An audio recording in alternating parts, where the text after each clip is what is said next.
கை குத்து முடிச்சுட்டு தட்டாமலை தட்டாமலை பேரு கை கொத்தி சுத்திட்டே அப்படியே சுத்துறது இருக்குது. அதுக்கு ஒரு பாட்டு இருக்கு, அதை நான் மறந்துட்டேன்.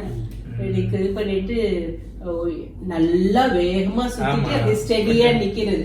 யாருக்கு இது வரலையா தலை சுத்தாம அப்படி நிக்கிறாங்களோ அந்த குரூப் வந்து இப்ப நிறைய குரூப்பா சுத்துவோம். நிறைய பிள்ளைங்க சேர்ந்து சுத்திட்டு யாரு அப்படியே ஸ்டெடியா நிக்கிறாங்களோ அந்த குரூப் வின்னர்.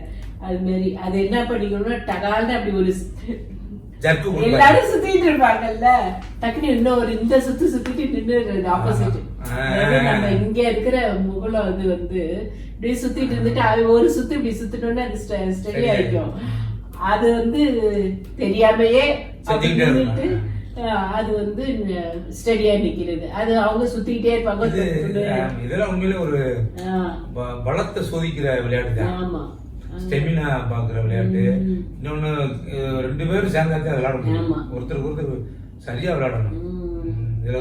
விடுறதுக்கோ கையை பின்னாடி சாஞ்சுக்கணும், அவங்களும் பின்னாடி சாஞ்சுக்குவாங்க. நம்ம பேலன்ஸ் வந்து இந்த கால்லயும் இந்த கையிலயும் இது பண்ணிட்டு இருக்கோம். அத கரெக்டா செய்வாங்க.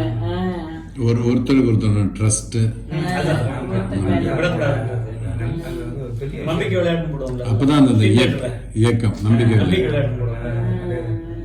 அதாவது ஒருத்தரை நம்ம நல்லா நம்பி சார்ந்து விளையாடும் போது அந்த இயக்கம் வந்து தானாவே நல்லபடியா நடக்கும்.